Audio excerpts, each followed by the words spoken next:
गोचरेण स्वीयानां तान् निजाचार्यान् प्रणमामि मुहुर्मुहुः तनुग्रहतो जन्तुः सर्वदुःखातिगो भवेत्।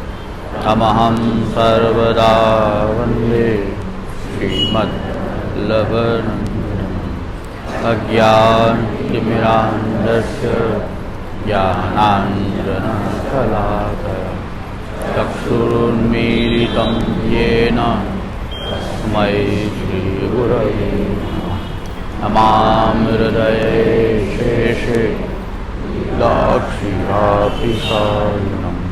लक्ष्मीसहस्रलीलाभिः सेव्यमानं कलानिधिं चतुर्विंशतिः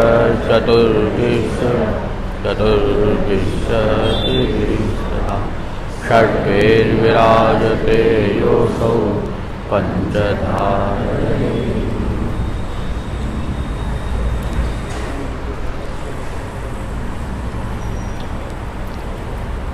શ્રીમદ આચાર્યચરણ અને પ્રભુચરણ શ્રી ગોપીનાથજી, પ્રભુચરણ શ્રી ગુસાઈજીની મહતી કૃપા કે આપણા મનની અંદર એવો મનોરથ થયો કે શ્રી મહાપ્રભુ પ્રવર્તિત આ સંપ્રદાય જેની અંતર્ગત પુષ્ટિ ભક્તિ અને પુષ્ટિ પ્રપત્તિ એ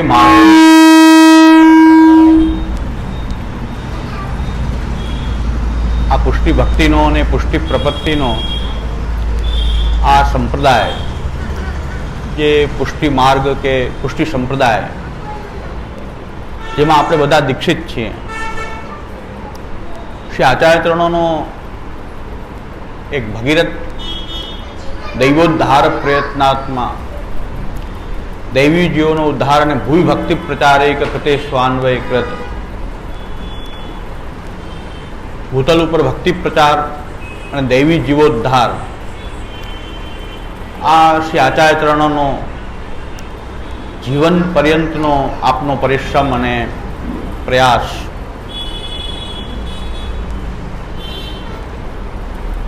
એ શ્રી આચાર્યચરણોએ જે માર્ગ પ્રવર્તિત કર્યો, શ્રીમદ પ્રભુચરણોએ જેને ખૂબ વિકસિત કર્યો, પિતૃ પ્રવર્તિત પથપચાર સુવિચારક એ ન્યાયથી જે શ્રી આચાર્યચરણોએ બીજ રોપ્યું, શ્રી આચાર્યચરણોએ જે માર્ગ પ્રકટ કર્યો, શ્રીમદ પ્રભુચરણ શ્રી ગોપીનાથજી, શ્રીમદ પ્રભુચરણ શ્રી ગુસાઈજી એ માર્ગને ખૂબ વિકસિત કર્યો અને એ માર્ગ અત્યાર સુધી આપણી સામે કે જેમાં આપણે બધા દીક્ષા લઈ અને આ માર્ગનો આપણે બધા આનંદ લઈ રહ્યા છીએ અને આપણા મનની અંદર એવો મનોરથ થયો કે શ્રી મહાપ્રભુજીના આ માર્ગનો વ્યવસ્થિત અભ્યાસ, સંપ્રદાયનો કોઈ વ્યવસ્થિત અભ્યાસ એ બધા સાથે મળીને કરીએ એ મનોરથના ફલરૂપે આપણે બધા એકત્ર થયા છીએ. શ્રી મહાપ્રભુજીના ચરણારવિંદમાં બેસીને માર્ગીય સિદ્ધાંતનું અધ્યયન અધ્યાપન એ ખરેખર આ સમયની અંદર બહુ દુર્લભ છે અને શ્રી મહાપ્રભુજીની પૂર્ણ કૃપા હોય તો જ આ અધ્યયન અધ્યાપનની અંદર રુચિ જાગૃત થાય અને આપણે આ કાર્ય કરી શકીએ. તો યથા સંભવ જે કાંઈ પણ યથામતી આચાર્ય વંશજોનું કર્તવ્ય એ અધ્યયન અધ્યાપન માટે વિશેષ કરીને જ આચાર્ય વંશજો ઉપર એક જવાબદારી શ્રીમદ પ્રભુચરણોએ, મહાપ્રભુ પછી શ્રીમદ પ્રભુચરણોએ અને પૂર્વાચાર્યોએ આ વંશજો ઉપર એક જવાબદારી આ સોંપી છે. એ છે મૂળ અધ્યયન અધ્યાપન. શ્રીમદ પ્રભુચરણ સાધન દીપિકામાં આજ્ઞા કરે છે કે મહાત્મ્ય જ્ઞાપના એવ શ્રવણ ગુણ કર્મણામ શાસ્ત્રાણામ ઉપયોગો અત્ર તત્રાકાંક્ષા ગુરોર ભવેત દેહેદ્રોણ્યાયાસુનામ પરંપારમ ભવામ્બુદેહે ગુરુના કર્ણધારેણ યુતાર્યા સ્વોપદેશતા. આ માર્ગના અધ્યયનની જે પરંપરા જે છે એનો નિર્દેશ શ્રીમદ પ્રભુચરણોએ સાધન દીપિકામાં એ કર્યો છે. અને આપણે બધા એ શ્રી આચાર્યચરણ અને પ્રભુચરણોનો જે નિર્દેશ છે એ અનુસાર આપણી અંદર એવી ઈચ્છા જાગૃત થઈને આપણે બધા અધ્યયન કરી શકીએ આગળ. કારણ કે આરંભે સુરા આપણા આરંભની અંદર સંખ્યા જોઈને ક્યારે હર્ષ થાય એવું બન્યું નથી. કારણ કે ઘણી વાર આરંભની અંદર તો ખૂબ લોકો એકત્ર થાય, પણ આરબ્ધમ કાર્યમ ન ત્યજંતિ ધીરા. પણ આરંભ કરેલું કાર્ય જે છોડે નહીં એ ધીર પુરુષ છે. જે આરબ્ધ કરેલું જે કાર્ય જે છે ન ત્યજંતિ ધીરા, એકવાર કાર્ય શરૂ કરેલું એને છોડે નહીં, જ્યાં સુધી પરિણામ સુધી ન પહોંચાય ત્યાં સુધી એ કાર્યને છોડે નહીં, એ ધીર પુરુષ છે. અને વેદ પણ કહે છે તસ્ય ધીરાહ પરિજાનંત યોનિમ. એ ધીર પુરુષ જ અંત સુધી એ પરમ તત્વનું જ્યાંથી બધું જ પ્રકટ થયું છે, આ સૃષ્ટિ વગેરે પ્રકટ થઈ છે, એનું જે પરમ બીજ જે છે ત્યાં સુધી પહોંચે કોણ? જે ધીર પુરુષ હોય એ જ પહોંચી શકે. એટલે પહેલું લક્ષણ એ છે કે ભાઈ આરંભ કરેલું કોઈ કાર્ય જે છે એને ક્યારેય છોડીએ નહીં, એવી નિષ્ઠા આપણી અંદર ઉત્પન્ન થાય. કે એકવાર આપણે નિર્ધાર કર્યો છે કે માર્ગીય સિદ્ધાંતોનું અધ્યયન કરવું, આ પ્રમેય રત્નાણવનો અધ્યયન કરવાનો ક્લાસ નથી. પણ પુષ્ટિ માર્ગ આપણા સંપ્રદાયનો જે અધ્યયન, કારણ કે આપણે કોઈ પણ જગ્યાએ અટકી જઈએ તો કોઈ પણ પાણી અટકી જાય ક્યાંય પણ એ બગડી જાય છે, એમાં વાસ મારી જાય છે, ગંધાઈ જાય છે. એ માર્ગના અધ્યયનની અંદર પણ કંઈ પ્રમેય રત્નાણવથી જો અટકી જઈએ તો પછી એ પ્રમેય રત્નાણવ તો દ્વાર હતું. માર્ગના આકર ગ્રંથોને સમજવા માટેની એક પેલી એબીસીડી કહ્યું તો એબીસીડી છે. અત્યારે બધાને પ્રમેય રત્નાણવ અઘરું લાગે છે, તો આ તો એબીસીડી છે. એબીસીડીમાં અટકી જાય અને પછી એમ માને, ઘણા લોકો એબીસીડી ભણી જાય છે ને એમ માને છે કે અમે તો બહુ પારંગત વિદ્વાન થઈ ગયા. પણ એ ખાલી પ્રમેય રત્નાણવ તો આપણી શરૂઆત છે. પણ માર્ગ મેં ઓલી પત્રિકાનું જે ડ્રાફ્ટ હતો એ પણ વાંચ્યો, એમાં લખ્યું છે કે પુષ્ટિ માર્ગ અધ્યયન શૃંખલા. આ પુષ્ટિ માર્ગના અધ્યયનની શૃંખલા છે. આ પહેલું કડી છે, પહેલી સોપાન છે કે પ્રમેય રત્નાણવ ગ્રંથથી આપણે સ્ટાર્ટ કરીએ છીએ. અને શ્રીમદ પ્રભુચરણની જે આજ્ઞા જે છે એ આજ્ઞાનું પાલન જો પુષ્ટિ માર્ગીય વૈષ્ણવ નહીં પણ વૈદિક સનાતન ધર્મને માનનારા કોઈ પણ સંપ્રદાયનો અનુયાયી આ પ્રભુચરણનો નિર્દેશ જો પાલન કરે તો જે ગુરુ શિષ્યની પરંપરા જે છે એમાં જે બગાડ ઉત્પન્ન થયો છે, આપણા સંપ્રદાયમાં નહીં, વૈદિક સનાતન ધર્મના દરેક સંપ્રદાય અંદર ગુરુ શિષ્યની જે પરંપરા જે છે એમાં બહુ મોટા ભાગે વિકૃતિ જોવા મળે છે, બહુ મોટો બગાડ જોવા મળે છે. આપણે છાપામાં વાંચીએ જ છીએ, સંન્યાસીઓ આત્મહત્યા કરે ને સંન્યાસીઓ મર્ડર થઈ જાય, સંન્યાસીનું મર્ડર સંન્યાસી કરે, એ સંન્યાસી પાછો હજારો કરોડની સંપત્તિ રાખતો હોય ને દારૂ પીતો હોય ને વિદેશોમાં ફરતો હોય. આ બધો આપણો વૈદિક સનાતન ધર્મનો એ હાસ છે, એ આપણો હ્રાસ થઈ રહ્યો છે. એની પાછળ શું તત્વ જવાબદાર છે એ શ્રીમદ પ્રભુચરણની વાણીમાં આપણે જરાક જોઈએ તો પ્રભુચરણ આજ્ઞા કરે છે કે મહાત્મ્ય જ્ઞાપના એવ શ્રવણ ગુણ કર્મણામ. પરમ તત્વની પ્રાપ્તિ એ ભારતના વૈદિક સનાતન ધર્મ ના એની અંદરથી નીકળેલા જેટલા પણ માર્ગો છે, જે વૈદિક સનાતન ધર્મ જે છે એની અંદરની જેટલી પણ શાખાઓ છે એ અંતતઃ પહોંચવા ક્યાં માંગે છે? પરમ તત્વ સુધી. એકમેવ અદ્વિતીયમ, જે એકમેવ અદ્વિતીય તત્વ છે કે વેદે નિર્દેશ કરેલો છે કે એક તત્વ જે છે એ તત્વમાંથી આ સમગ્ર સૃષ્ટિ પ્રકટ થઈ વિવિધ નામ રૂપ કર્મો પ્રકટ થયા, એ બધા જ નામ રૂપ કર્મોનું મૂળ સ્ત્રોત એ એક જગ્યા છે, પરમ તત્વ છે. અને તસ્ય ધીરાહા પરિજાનંતી યોનિમ, એ પરમ તત્વ જે છે જેમાંથી આ બધું પ્રકટ થઈ રહ્યું છે, ત્યાં સુધી પહોંચવાના બધા માર્ગો વૈદિક સનાતન ધર્મની અંદર પ્રકટ થયા છે. મૂળ તો પરબ્રહ્મની પ્રાપ્તિના માર્ગો જે છે, લક્ષ્ય તો એક જ છે, વેદે છે સર્વૈદ અહમેવ વેદ્ય, દરેક વેદથી જાણવા યોગ્ય તો હું જ છું. એટલે દરેક માર્ગથી પ્રાપ્તવ્ય પણ પાછું એ પરમ તત્વ જ છે.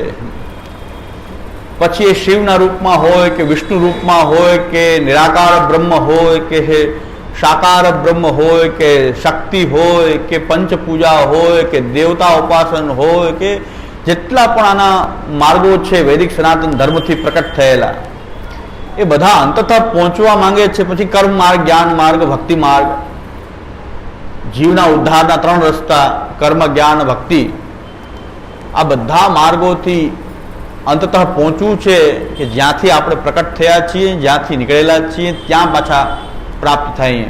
આ એક આપણી સફર છે મંજિલ સુધી પહોંચવાની. એના માર્ગો, વિવિધ માર્ગો આ વૈદિક સનાતન ધર્મની અંદર વિવિધ સાધનાઓના રૂપમાં અસ્તિત્વમાં આવે છે. જેમ કે કોઈ અભ્યાસ માટેની કોઈ શાખાઓ હોય છે, તો વૈદિક સનાતન ધર્મના મૂળને સમજવાનું તો એ છે કે જે પરમ બ્રહ્મ જે છે, જે મૂળ તત્વ છે, કે જેનું વેદ ગાન કરી રહ્યું છે, વેદ જેનું વર્ણન કરી રહ્યું છે, અને વેદથી પછી પાછળથી જે શાસ્ત્રો જે છે, જે વૈદિક શાસ્ત્રો જે છે, એની અંદર સ્મૃતિઓ હોય, પુરાણ ઇતિહાસ હોય, ગીતા હોય, તંત્ર હોય, આ બધા જ એક આ વૈદિક સાહિત્યનો આપણો જે આ વિસ્તાર જે છે, એ શ્રુતિ, શ્રુતિ, સ્મૃતિ, ઇતિહાસ, પુરાણ, તંત્ર, એ આટલો બધો વિસ્તાર આપણો આ શાસ્ત્રોનો છે. એ શાસ્ત્રોને સમજીને એ પરમ તત્વની પ્રાપ્તિ સુધીના માર્ગ જે છે એ આ બધા શાસ્ત્રોમાં વર્ણવિત છે. તો વૈદિક સનાતન ધર્મના જેટલા પણ સંપ્રદાય જે છે એ કોઈ પરમ તત્વની પ્રાપ્તિના જ મૂળભૂત તો સંપ્રદાયો છે. એ પરમ બ્રહ્મની પ્રાપ્તિના, એ ઈશ્વર, એ પરમાત્મા, એ તત્વની પ્રાપ્તિના જ કોઈક ને કોઈ માર્ગો છે. હવે આ ગુરુ શિષ્યની પરંપરા જે આપણે ત્યાં જે છે, જે વૈદિક કાળથી ચાલી આવી પરંપરા જે છે, એની માટે પ્રભુચરણો જે નિર્દેશ કર્યો છે, બહુ અદભુત નિર્દેશ કર્યો છે કે કદાચ બીજા બધા સંપ્રદાયના લોકો સમજી જાય વૈદિક સનાતન ધર્મ ના બધા જ સંપ્રદાયો આ રહસ્યને સમજી જાય તો બધા ઢોંગી ગુરુઓ, પાખંડીઓ, બાબાઓ, એની જે પરંપરાઓ જે ખોટી પડી ગઈ છે, વિકૃતિઓ, એ બધાનો નાશ થઈ જાય. શિષ્યો અને ગુરુ એની અંદર એક જ હેતુ પ્રકટ થઈ જાય કે ભાઈ ગુરુની પ્રાપ્તિ અમારું લક્ષ્ય નથી, ગુરુ મળી ગયા એટલે કામ થઈ ગયું નહીં, પણ ગુરુ દ્વારા સંપ્રદાય મળી ગયો એટલે કામ પૂરું નથી થયું, દીક્ષા મળી ગઈ એનાથી કોઈ કામ પૂરું નથી થયું, પણ એનાથી પહોંચવું છે એ વેદ જે નિર્દેશ કરી રહ્યો છે, પરમ તત્વનું જે વેદ ગાન કરી રહ્યું છે,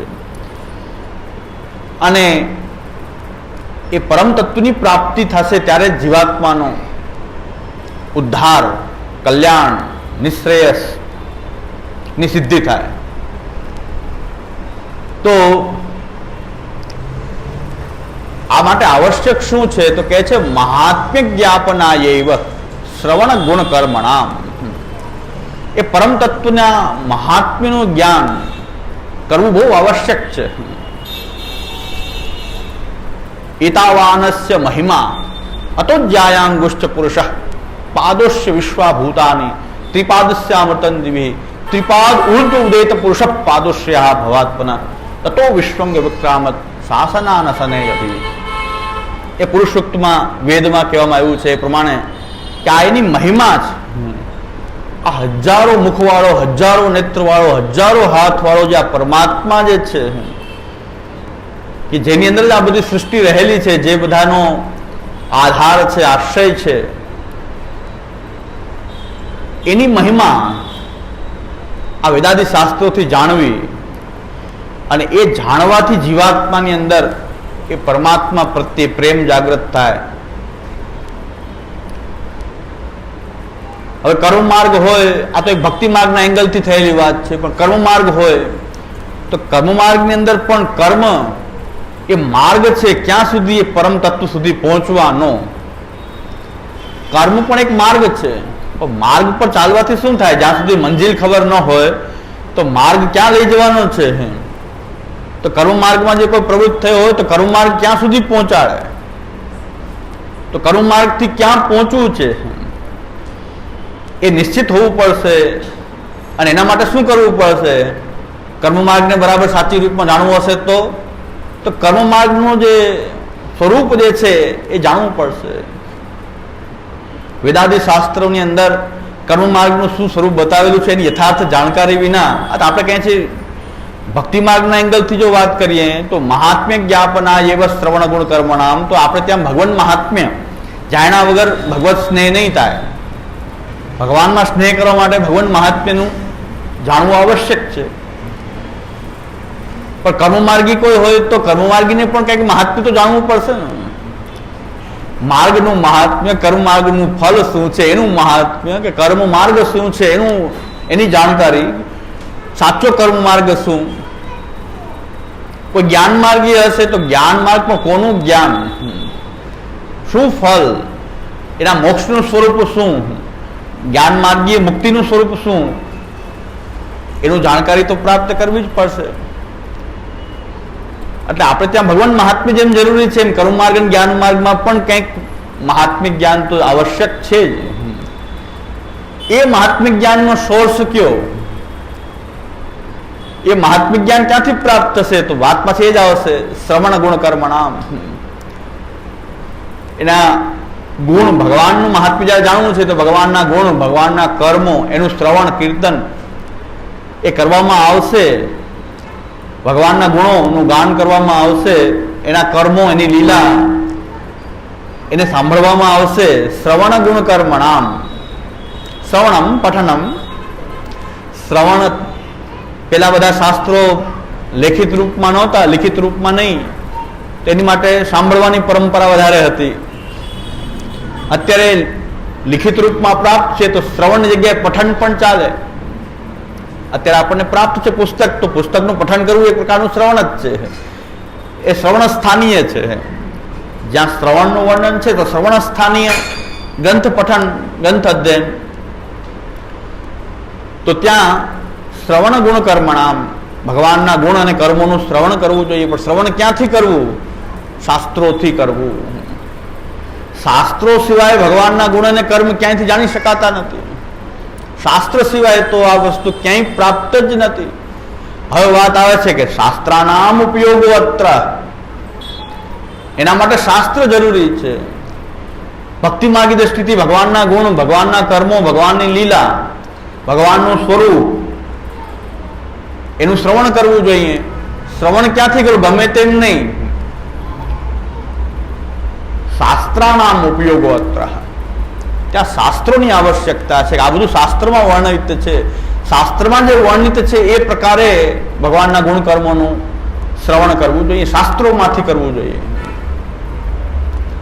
કર્મમાર્ગ માટે લઈશું તો આ જ વાત કર્મમાર્ગી દ્રષ્ટિથી જોઈએ તો કર્મમાર્ગનું સ્વરૂપ જે શાસ્ત્રમાં વર્ણવેલું છે, વેદાદી શાસ્ત્રોમાં જે કર્મમાર્ગનું સ્વરૂપ જે છે ત્યાંથી મેળવવું જોઈએ. એના પઠનથી, એના શ્રવણથી એ કર્મમાર્ગનું સ્વરૂપ જાણવું જોઈએ. જ્ઞાન માર્ગી હોય તો જ્ઞાન માર્ગનું વર્ણન જે શાસ્ત્રોમાં થયેલું છે એ રીતે જ્ઞાન માર્ગનું પઠન કરવું અથવા તો અધ્યયન કરવું, એને શ્રવણ કરવું. તો બધામાં એક વસ્તુ કોમન આવી રહી છે, શાસ્ત્રાનામ ઉપયોગો અત્ર. કોમન વસ્તુ કર્મ માર્ગ હોય, જ્ઞાન માર્ગ હોય, ભક્તિ માર્ગ હોય, પણ નિશ્રેયસ માટે, કલ્યાણ માટે તો શાસ્ત્રાનામ ઉપયોગો અત્ર. શાસ્ત્રાનામ ઉપયોગો અત્ર એટલે શાસ્ત્રોનો ઉપયોગ છે. આમ તો પ્રમેય રત્નાવલીનો એકાદ ક્લાસ અહીંથી 5-6 જણા જુનાગઢ આવતા હતા એટલે મેં એક ક્લાસ તો એવી રીતે ચલાવી દીધેલો છે. આ એની આગળની વાત કરું છું. આજે એ ક્લાસમાં જે વિષય સ્ટાર્ટ કર્યો એની પહેલાનું વાત કરું છું કે મૂળ બેઝિક વસ્તુ શું હોવી જોઈએ, અધ્યયન શા માટે જરૂરી છે, અધ્યયનનું મહાત્મ્ય, અધ્યયનમાં પ્રેરિત કરવા માટે અધ્યયનનું મહાત્મ્ય જાણવું જરૂરી. જેમ કોઈ શાસ્ત્રને ભણવું હોય તો શાસ્ત્રનું મહાત્મ્ય પહેલા જાણવું જોઈએ.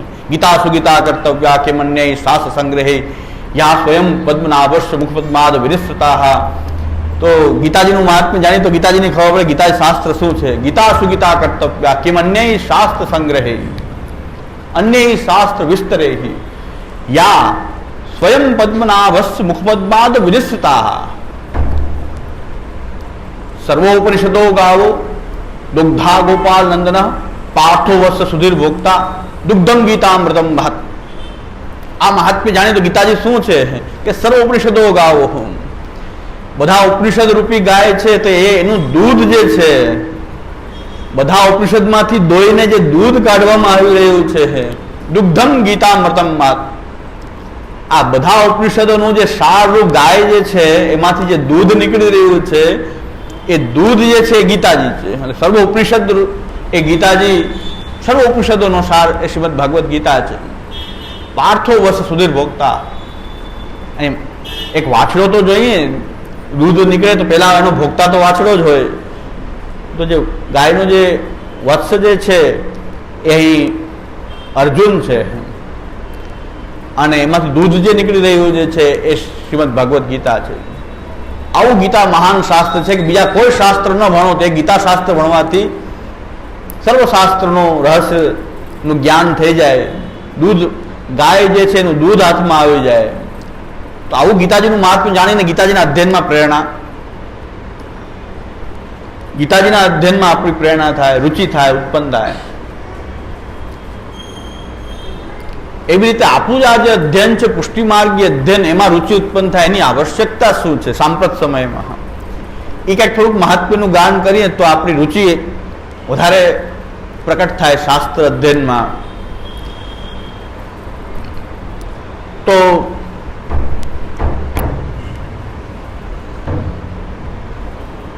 કોમન વસ્તુ એક આવી રહી છે ગુરુ શિષ્યની જ. તૈત્રીય ઉપનિષદમાં પણ આ જ વાત કહેવામાં આવી છે.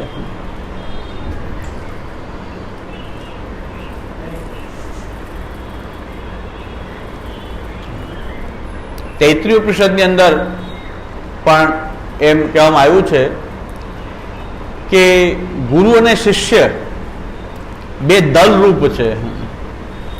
આચાર્ય પૂર્વ રૂપમ અંતેવાસી ઉત્તર રૂપમ વિદ્યાસંધિ પ્રવચનગુસંધાનમ ઇત્યદિ વિદ્યમ અથાદિ વિદ્યમ આચાર્ય પૂર્વ રૂપમ અંતેવાસ્યુત્તર રૂપમ વિદ્યાસંધિ પ્રવચનગુસંધાનમ ઇત્યદિ વિદ્યમ.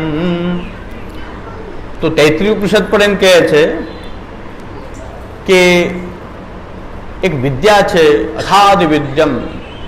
વિદ્યા જે છે એના બે દલ છે. દાળના બે દલ હોય એટલા બે એક જાતે જોડાયેલા બે વસ્તુ છે.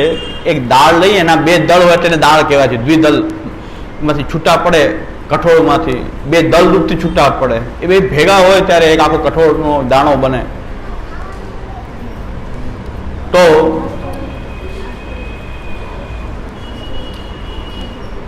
આચાર્ય પૂર્વ રૂપમ, આચાર્ય પેલું દલ જે છે એ આચાર્ય છે. અંતેવાસી ઉત્તર રૂપમ, શિષ્ય જે છે એ ઉત્તર દલ છે. આ બે દલ ભેગા રહેવા જોઈએ. બે દલનું મહાત્મ્ય છે. આચાર્યનું મહાત્મ્ય એટલું શિષ્યનું મહાત્મ્ય. આપણે ત્યાં વલ્લભપુરનું આચાર્યનું મહાત્મ્ય તો બહુ ગાન કર્યું છે, પણ દ્વારકેશજી આપણા આચાર્ય એવા થયા છે કે એમણે શિષ્યોના પણ મહત્વનું એટલું જ ગાન કર્યું કે અલૌકિક અગ્નિ કુલ अलौकिक अष्ट छाप हैं, अलौकिक ये भक्त जन जे शरण लीने आप हैं. દ્વારકેશજી કહે છે કે ભાઈ આચાર્ય ચરણ તો અલૌકિક છે, એનું કુલ પણ અલૌકિક છે. ચાલો કઈ વાંધો નહીં, વલ્લભકુલ ને બધા અલૌકિક કહી રહ્યા છે, કઈ વાંધો નહીં, પણ ખાલી એટલું જ અલૌકિક છે. अलौकिक अष्ट छाप हैं, આચાર્યચરણના ગુસાઈજીના સેવકો પણ એટલા જ અલૌકિક છે. અને આગળ બહુ વાત દ્વારકેશજી આગળ વાત વધારી દીધી કે અલૌકિક જે ભક્તજન જે શરણ લીને આપ હે, જે મહાપ્રભુજી ગુસાઈજીની શરણે રહ્યા, આ માર્ગમાં રહીને મહાપ્રભુજી ગુસાઈજીના સિદ્ધાંતોને વફાદાર રહી અને માર્ગમાં રહે છે, અલૌકિક જે ભક્તજન જે શરણ લીને આપ હે, જે મહાપ્રભુજીની શરણે આવેલા છે બધા જ એવા અલૌકિક છે. આમાં કોઈ વલ્લભકુલની મોનોપોલી કઈ રહી નહીં.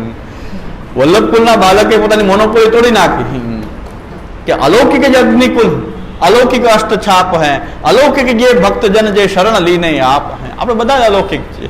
શું કામ અલૌકિક છીએ? કે આપણે અલૌકિક વસ્તુથી જોડાયેલા છીએ તો તત્સંબંધેન અલૌકિકત્વમ, આપણું જે અલૌકિક છે તત્સંબંધેન, ભગવાન જે અલૌકિક તત્વ પૂર્ણ પુરુષોત્તમ આપણા ઠાકોરજી શ્રી કૃષ્ણ એ અલૌકિક તત્વ સાથે જોડાયેલા જે કંઈ પણ છે બધા અલૌકિક છે. આચાર્ય હોય કે શિષ્ય હોય, જેનાથી જોડાયેલા છીએ કે આપણે આપણું જો ધ્યેય શ્રીમદ પ્રભુનો, સાક્ષાત શ્રીમદ પ્રભુ જ આપણું ધ્યેય છે, સાક્ષાત કૃષ્ણ જ આપણું ધ્યેય છે. કૃષ્ણથી જોડાયેલા છીએ, કૃષ્ણને સમર્પિત છીએ, કૃષ્ણને શરણે છીએ, કૃષ્ણના સેવક છીએ, કૃષ્ણ લીલાનું ગાન કરીએ છીએ, કૃષ્ણના ગુણગાન કરીએ છીએ, કૃષ્ણ કથા કરી રહ્યા છીએ, તો આપણે જોડાયેલા છીએ કૃષ્ણ સાથે.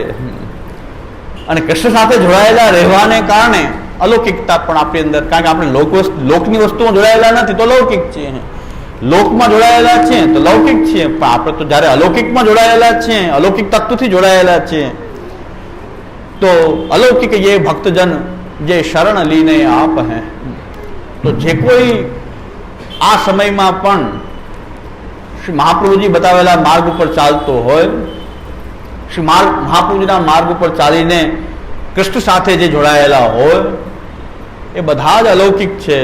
અલૌકિક જે ભક્તજન જે શરણ લીને આપ હે. દ્વારકેશજી એમ આજ્ઞા કરે છે. આ શ્રીમદ પ્રભુચરણ શ્રી હરિરાય મહાપ્રભુનો પ્રાકટ્ય ઉત્સવ છે. બહુ શુભ દિવસ છે કે આપણે આ શરૂઆત કરી રહ્યા છીએ. અનાયાસે આ દિવસ પણ આપણને પ્રાપ્ત થઈ ગયો છે કે આજે શ્રી હરિરાય મહાપ્રભુનો પ્રાકટ્ય મહોત્સવ છે. અને શ્રી હરિરાયજીની પ્રસન્નતા, આપણા પૂર્વાચાર્યોની બધાની પ્રસન્નતા એક જ વસ્તુમાં છે કે આપણે આપણી બુદ્ધિ અનુસાર માર્ગીય ગ્રંથોનું અધ્યયન કરીએ, આચાર્ય વાણીનો સ્વાધ્યાય કરીએ. આચાર્ય વાણીના સ્વાધ્યાયથી આપણા બધા જ પ્રશ્નો હલ થઈ જવાના છે. જેટલા પણ પ્રશ્ન છે સંપ્રદાયમાં, બધા લિસ્ટ તો બહુ લાંબુ છે અપસિદ્ધાંતોનું લિસ્ટ લાંબુ છે. બધાની એક જ દવા છે, આચાર્ય વાણીનો સ્વાધ્યાય. જેટલો આચાર્ય વાણીનો સ્વાધ્યાય વધશે, આપોઆપ બધા પ્રશ્નો હલ થાય. એ પ્રશ્નોની ચર્ચા કરવાની જરૂરિયાત નથી. એ લિસ્ટ આખું બહુ મોટું લિસ્ટ છે. અને એ આખું કલુષિત વાતાવરણ આપણી આજુબાજુ બધે જ છે.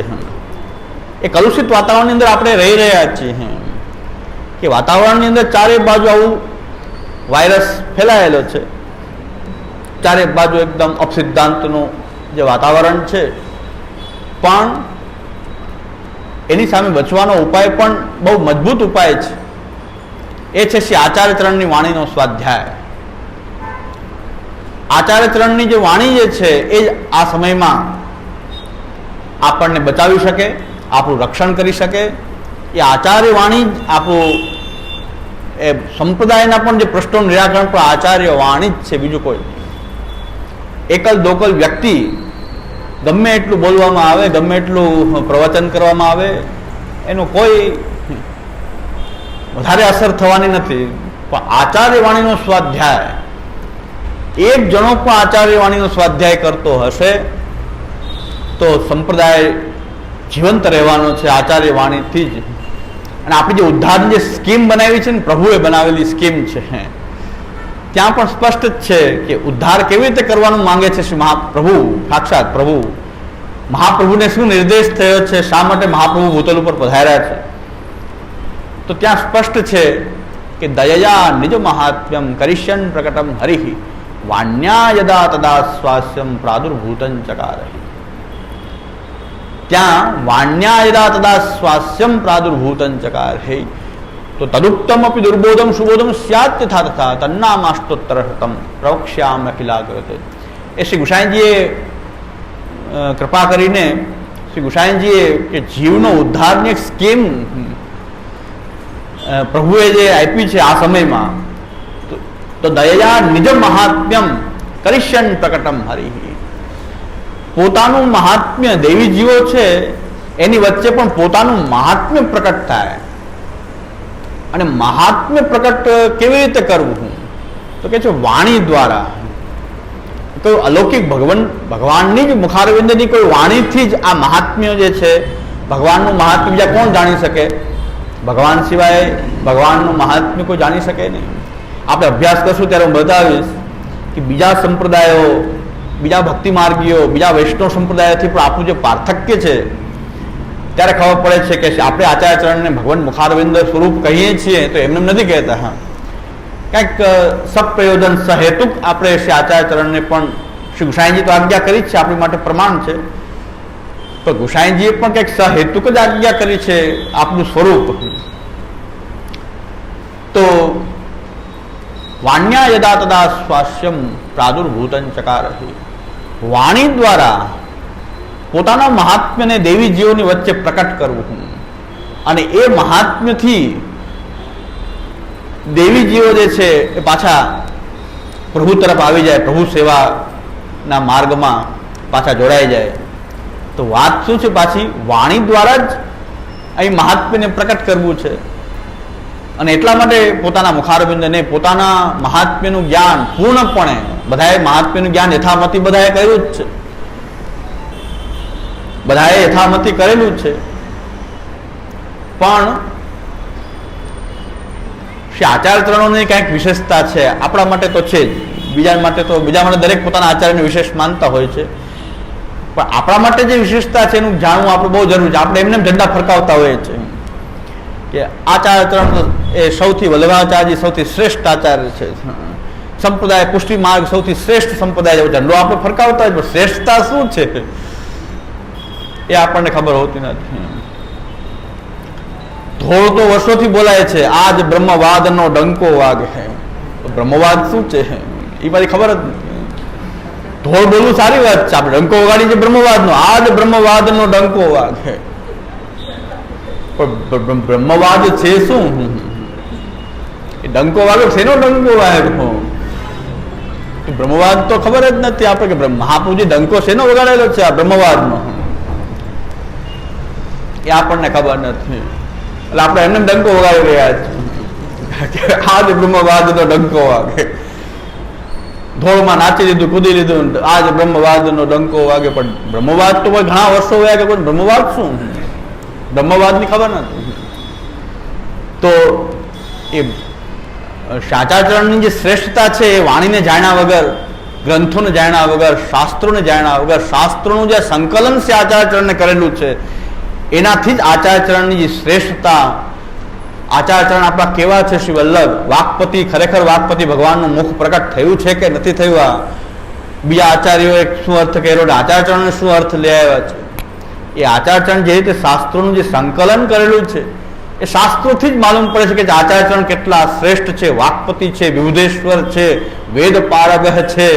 આ જે ક્વોલિટીઝ, આચાર્યની જે ક્વોલિટી જે છે આપણા શ્રીમદ વલ્લભાચાર્યચરણની, એ પણ શાસ્ત્રથી જ માલુમ પડે છે, એ શાસ્ત્રોથી જ જાણી શકાય છે.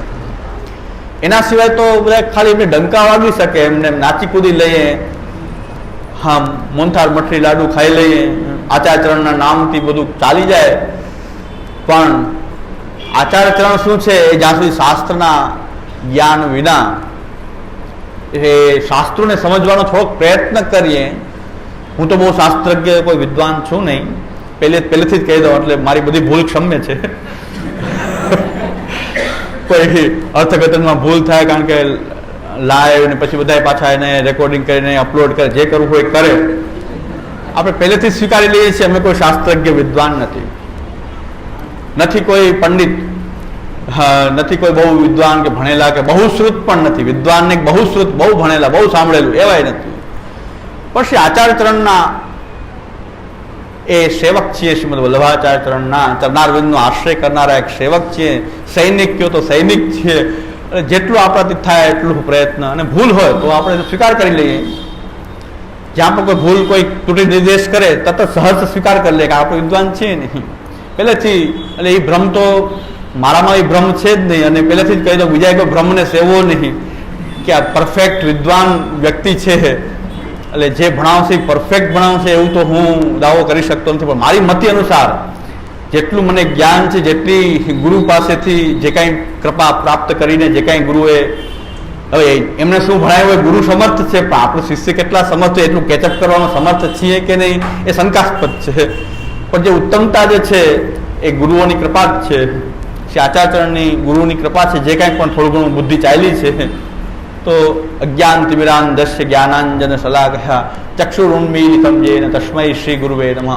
આ ગુરુની કૃપા કે જેની પાસે થોડું ઘણું સાંભળી લીધું, એટલે થોડું ઘણું સાંભળી લીધું તો પણ લોકો એમ કે ખરેખર બહુ કમાલનું પ્રવચન કરી દીધું. મેં કીધું આ તો ખાલી કણિકા, સાંભળેલી કણિકાનું રિપીટેશન માત્ર છે. એટલે એકવાર પછી સામુદાય પણ એમ આજ્ઞા કરતા હતા કે એક વૈષ્ણવ આવીને આપની કેસેટ મને આપી કે પ્રવચન આમ કરાય. સામુદાય મને કીધું કે આપની કેસેટ મને આપી કે આપ બોલો છો કઈ સમજાતું નથી, પ્રવચન આમ કરાય. તો કે આ શું છે? તો સામુદાય જોયું કીધું કે આપની કેસેટ હતી મને આપી સામે, એક વૈષ્ણવ આપી મુંબઈમાં. એટલે મેં સામુદાયને વિનંતી કરી કે સાચી વાત છે, મેં કીધું એ લોકોનું જે લેવલ છે એ લેવલ બે અમારું લેવલ સરખું છે, અને સમાનશીલ વ્યસને સુશક્યમ. હવે આપનું લેવલ છે અને આ લોકોનું લેવલ, મારું લેવલ બે સરખું છે, એટલે એ જેટલા અલ્પજ્ઞ એટલું હું અલ્પજ્ઞ, એટલે સમાનશીલ વ્યસને સુશક્યમ. જેનું ચારિત્ર સરખું હોય, જેનું વ્યસન સરખું હોય એને મિત્રચારી થઈ જાય. એટલે એને વધારે સમજાતું હશે મારી વાત, કારણ કે એનું લેવલ એટલું જ છે. બહુ નીચલા લેવલનું અમારું જે અધ્યયન અધ્યાપન કે જે કાંઈ પણ છે પ્રવચન એ બહુ નિમ્ન સ્તરનું છે, અને આપનું કાંઈ એને સમજાતું નથી. એટલે એમ લાગે કે આવું ન પ્રવચન કરાય, પ્રવચન આમ કરાય. કારણ કે શિક્ષા આપવી બધાનો એક જન્મસિદ્ધ અધિકાર છે. ક્યાંક ને ક્યાંક ઉપદેશ દેવો બધાને એ ગમે છે, ઉપદેશ ગ્રહણ કરવો ઓછો ગમે, પણ ક્યાંક કહી દેવું તો આવડા મોટા ને પણ કોઈ એમ આવીને કહી જાય કે પ્રવચન આમ કહો. મેં કીધું પ્રવચન તો આવું જ હોય, કારણ કે એ જેવા છે એવું આપણે ચખપલ બ ચોખા પાડી બે ને પેલા અમે ચખપલ બ કહે. એટલે પુષ્ટિ માર્ગના અધ્યયનની જે વાત જે છે એમાં આટલું મારું લેવલ આ પ્રકારનું છે. એટલે હું સ્વીકાર કરી લઉં છું કે બહુ વિદ્વતાની કે પૂર્ણતાની કે એકદમ પરફેક્શનની અપેક્ષા રાખવી નહીં, પણ આપણાથી જે બને તે કરીએ. એ ન્યાયથી જ આ મેં સ્વીકાર્યું કે ભાઈ આ તો કર્તવ્ય છે કે ભાઈ વિદ્વાન થઈ જશું બહુ પછી ભણાવશું તો આ કોરોના કાળમાં તો કઈ નક્કી નથી શું થાય. કારણ કે એક શાસ્ત્ર ભણતા ઓછામાં ઓછા 12 વર્ષ લાગે. તમારે વ્યાકરણ ભણવું છે તો 12 વર્ષ વ્યાકરણ ભણો, ન્યાય ભણો તો 12 વર્ષ લાગે, મીમાંસા ભણો 12 વર્ષ લાગે, વેદાંત 12 વર્ષ લાગે. તો ન્યાય, વ્યાકરણ, મીમાંસા, વેદાંત 4 વિષયમાં 48 વર્ષ થાય. અને 48 વર્ષ પછી ભણાવવાનું શરૂઆત કરીએ તો આજે કઈ ગેરંટી છે કાલે આપણે હશું કે નહીં હોય. એટલે જેટલું જાણ્યું છે, જેટલું આવડે છે એને આપણે સાથે મળીને પાછું એનો બધા સાથે મળીને ભણવાનો આપણો અભ્યાસ છે. આ ભણવું કે ભણાવવાનું નથી, સાથે ભણવાનો એ અભિગમ છે. અમારું એક નાનું એવું વિદ્યાધામ અમે ચલાવીએ છીએ. એની અંદર વ્યાકરણ, ન્યાય, મીમાંસા, પુરાણ, તંત્ર, વેદાંત, શાંકર વેદાંત, વાલ્લભ વેદાંત જે ભણવું હોય બધા ભણાવવાનું છું. ત્યારે પ્રશ્ન એવો કે આપણે ભણાવશે કોણ? હા, કારણ કે એક શાસ્ત્રી રાખીએ, એક વિષયનો નિષ્ણાંત 20-25 હજાર રૂપિયા મહિના લે, તો મેં કીધું આ તો આપણને પોસાય નહીં. કારણ કે 1 રૂપિયો લેવો નહીં, 1 રૂપિયો દેવો નહીં. મેં તો જાહેરાત પેલા કરી, વિદ્યાધામની શરૂઆત કરી ત્યાં જાહેરાત કરી કે માંગવું તો તમારે આપવું નહીં. કદાચ મારી મતી 5 વર્ષ પછી બદલે અને હું માંગુ કે લાવો મને પૈસા આપો, નહીં. ભણાવવામાં કાંઈ ભણવું અને ભણાવવું એમાં કોઈ પૈસાની જરૂરિયાત પડતી નથી. આ લોકો 4 વર્ષ થઈ ગયા, મને 1 રૂપિયાની જરૂરિયાત પડી નથી. 4 વર્ષની અંદર 1 રૂપિયો આવશ્યક છે નહીં, કારણ કે ભણવાવાળા કેટલા એ તો બતાવો.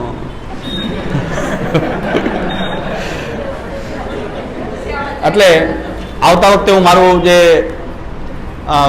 અમારા વિદ્યાધામનું જે બ્રોશર કયો કે એની માહિતી પત્રક કયો એ હું આવતી વખતે બધાને વિતરણ કરી દઈશ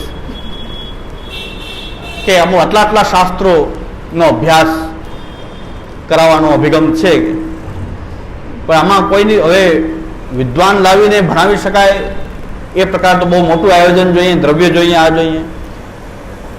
પણ મેં કીધું ભણાવી ન શકાય પણ ભણી તો શકાય.